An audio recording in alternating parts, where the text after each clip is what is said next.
নমস্কার বন্ধুরা, এক্সপ্লোরার সৈকত অফিসিয়াল চ্যানেলে সকলকে স্বাগতম। গীতায় শ্রীকৃষ্ণ বলেছেন, মানুষের 6টি বড় শত্রু রয়েছে। তারা অন্য কোথাও বাস করে না, তারা আমাদের মনের মধ্যেই বাস করে। আর এই 6টি বড় শত্রু হলো কাম, ক্রোধ, মোহ, লোভ, ঈর্ষা আর অহংকার। কিন্তু এরা কি চিরকাল আমাদের শত্রু হিসাবে থেকে যায়? এদের কি নিজের বন্ধু করে তোলা কি সম্ভব নয়? শ্রীকৃষ্ণ বলেছেন, এই 6 শত্রুকে নিজের বন্ধু করে তোলা সম্ভব। শ্রীকৃষ্ণ প্রথমে কাম নিয়ে বলেছেন। তিনি বলেছেন, কাম মানে কামনা করা। মানুষ যদি কামনা করতে থাকে তাহলে সন্তোষের অনুভূতি লাভ করতে পারে না। কিন্তু এই কামনাই মানুষের বন্ধু হয়ে উঠতে পারে। কিন্তু কিভাবে, তা শ্রীকৃষ্ণ বলেছেন, মানুষ যদি নিজেকে শ্রেষ্ঠ ব্যক্তি করে তুলতে চায়, তার জন্য কর্ম করে, পরিশ্রম করে, তাহলে মানুষ শ্রেষ্ঠ ব্যক্তি হয়ে উঠতে পারে। এই কামনার জন্য, অর্থাৎ এই কামনাই তার বন্ধু হয়ে ওঠে। এবং কোনো ব্যক্তি যদি শ্রেষ্ঠ ব্যক্তি হতে চায়, কিন্তু সে যদি কোনো কর্ম না করে, পরিশ্রম না করে, অধর্মের পথে চলতে থাকে, তাহলে এই কামনাই তার শত্রু হয়ে উঠতে পারে। যদি কামনাকে নিজের বন্ধু করে তুলতে হয়, তাহলে আপনার নির্বাচন ঠিক রাখতে হবে। এরপর শ্রীকৃষ্ণ বলেছেন, 6 শত্রুর মধ্যে আর এক শত্রু হলো ঈর্ষা। কোনো ব্যক্তি যদি আমাদের থেকে বেশি সাফল্য করে, আমাদের থেকে বেশি উন্নতি করে, তাহলে আমাদের মনে ঈর্ষার জন্ম হয়। শ্রীকৃষ্ণ বলেছেন, শুধুমাত্র এই ঈর্ষাবোধের জন্ম হলেই সে আমাদের শত্রু হয়ে ওঠে না। সেই ব্যক্তির বিকাশে বাধা দেওয়ার জন্য অথবা সেই ব্যক্তিকে আটকানোর জন্য আপনি যদি কোনো খারাপের পথ অবলম্বন করেন, তাহলে এই ঈর্ষা আপনার শত্রু হয়ে ওঠে। শ্রীকৃষ্ণ বলেছেন, আপনি যদি এই ঈর্ষার দ্বারাই আপনি নিজেকে আরও বেশি শ্রেষ্ঠ করে তুলতে পারেন, আরও বেশি গুণী করে তুলতে পারেন, তাহলে এই ঈর্ষা আপনার বন্ধু হয়ে আরও বেশি শ্রেষ্ঠ করে তুলতে পারে। এইভাবে ঈর্ষাকে নিজের বন্ধু করে তুলতে পারেন। এই 6 শত্রুকে বন্ধু করে তুলতে পারি। সবশেষে নির্বাচন আপনাকেই করতে হবে। নিজের মনকে আরও বেশি শক্তিশালী করে তুলুন, তবেই এই শত্রুরা আপনাকে সাহায্য করবে এগিয়ে যাওয়ার জন্য। শ্রীকৃষ্ণ বলেছেন, জীবনে যত কঠিন সময় আসুক না কেন, ধৈর্য হারাবেন না। মনে রাখবেন, সংকটের সময়ও ঈশ্বর আমাদের সঙ্গেই রয়েছেন। তিনি সব দেখছেন, সব কিছুর হিসাব রাখছেন। তাই ঈশ্বরের উপরে সব সময় বিশ্বাস রাখবেন। গীতায় শ্রীকৃষ্ণ বলেছেন, বয়স বাড়ার সঙ্গে সঙ্গে আমরা সকলেই অনুভব করি যে কোন বিষয়ে বেশি গুরুত্ব দেওয়া উচিত ও কোন বিষয়ে গুরুত্ব দেওয়া উচিত নয়।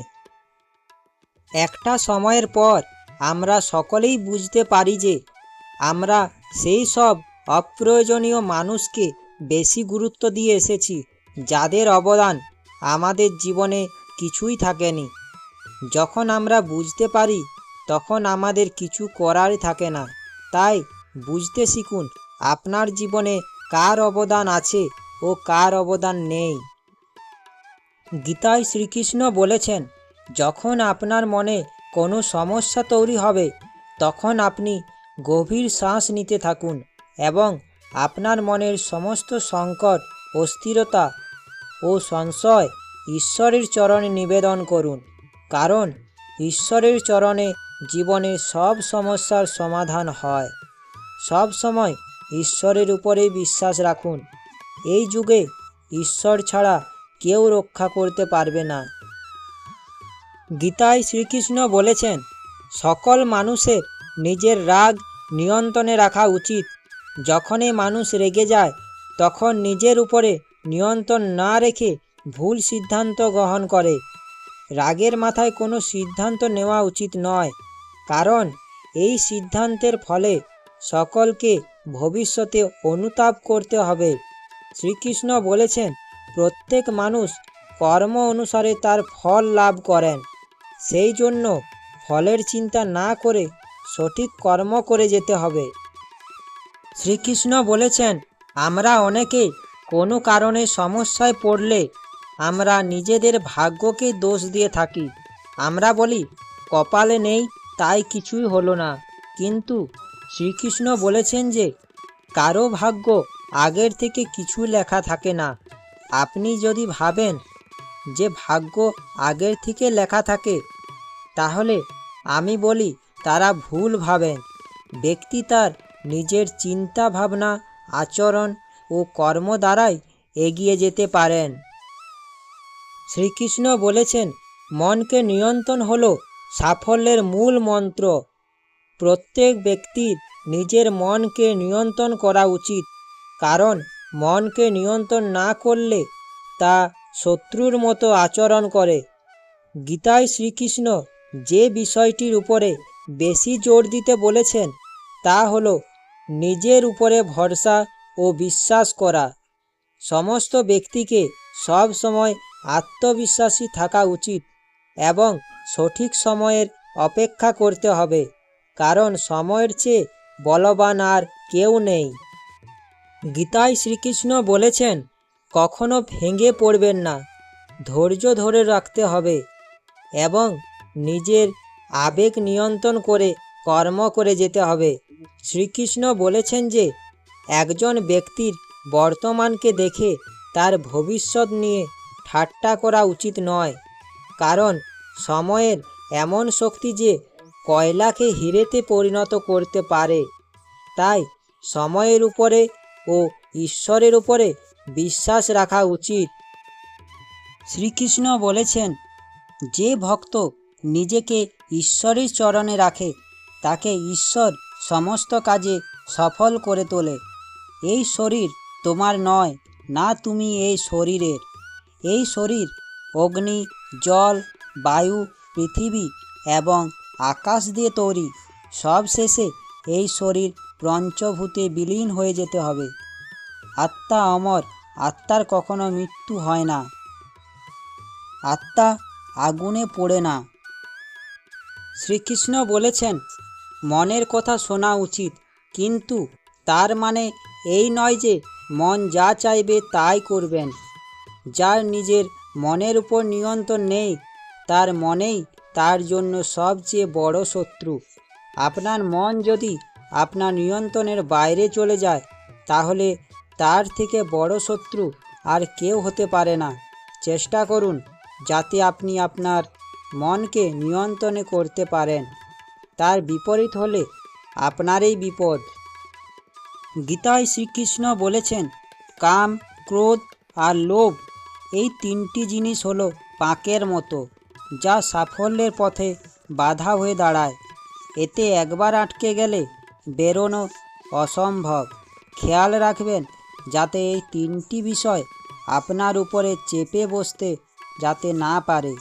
যতটা সম্ভব নিজেকে কাম, ক্রোধ আর লোভের মায়াজাল থেকে সরিয়ে রাখার চেষ্টা করুন।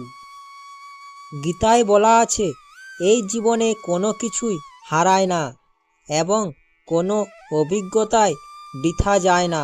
প্রতিটি ছোট ছোট বিষয়েও কিছু না কিছু শিক্ষা লুকিয়ে আছে। সবার কাছ থেকে কিছু না কিছু শেখার আছে। সে আপনার চারপাশের মানুষজন হোক বা গাছপালা হোক, পশু পাখি হোক কিংবা আপনি নিজেই। আমাদের সার্বিক বিকাশের জন্য এটা অত্যন্ত জরুরি। তাই কোনো কিছু অবজ্ঞা করা উচিত নয়। গীতায় শ্রীকৃষ্ণ বলেছেন, আপনার প্রতিটি কাজ সৎভাবে করুন। গোটা বিশ্বে প্রতিটি প্রাণী কিছু না কিছু কাজ করতে এসেছে। সেই রকম আপনারও নির্দিষ্ট কিছু কর্তব্য রয়েছে। সেই কর্তব্য পালন পূর্ণ সততার সাথে করা উচিত। প্রতিটি মানুষ যদি নিজের নিজের কর্তব্য সততার সাথে পালন করেন, তাহলে এই জগতে আর কোনো কিছু ঘাটতি থাকবে না। পৃথিবী একটি সুন্দর স্থানে পরিণত হবে। গীতায় শ্রীকৃষ্ণ বলেছেন, জীবন না ভবিষ্যতে আছে আর না আছে অতীতে, জীবন তো কেবল এই মুহূর্তে আছে, অর্থাৎ এই মুহূর্তের অনুভব করাকেই জীবন বলে। শ্রীকৃষ্ণ বলেছেন, যে সব ইচ্ছাকে ত্যাগ করে দেয় এবং আমি ও আমার এই লালসাপূর্ণ ভাবনা থেকে মুক্ত হয়ে যায়, সেই একমাত্র প্রকৃত শান্তি লাভ করে। শ্রীকৃষ্ণ বলেছেন, যখন কোনো মানুষ তার জীবনের লক্ষ্যকে প্রাপ্ত করে ফেলে, তখন তার জীবনের সব দুঃখ ঘুচে যায় এবং জীবনে নতুন আনন্দ ও খুশি ভরে ওঠে। যার কাছে সুখ, দুঃখ, মান ও অপমান সবই সমান, সেই একমাত্র সিদ্ধ পুরুষ হয়। গীতায় শ্রীকৃষ্ণ বলেছেন, কর্ম করে যাও, কিন্তু ফলের চিন্তা করো না, কারণ আপনি যদি ভালো কর্ম করেন তবে আপনি তার ফল ভালোই পাবেন, আর আপনি যদি ভাবেন আপনি খারাপ কর্ম করছেন তবে তার ফল খারাপই পাবেন। যে কোনো ব্যক্তি যা চায় জীবনে সেটাই হতে পারে, যদি সে বিশ্বাসের সাথে সেই বিষয়ের উপরে চিন্তা করে থাকে। তাই জীবনে ভালো কিছু চিন্তা করুন। আশা করি শ্রীকৃষ্ণের বাণীটি শুনে আপনাদের ভালো লাগবে। শ্রীকৃষ্ণের বাণীটি দেখে ভালো লাগলে আমার চ্যানেলটা সাবস্ক্রাইব ও লাইক করার অনুরোধ রইল। শ্রীকৃষ্ণের বাণীটি সকলের কাছে পৌঁছেও দেওয়ার অনুরোধ রইল। ধন্যবাদ।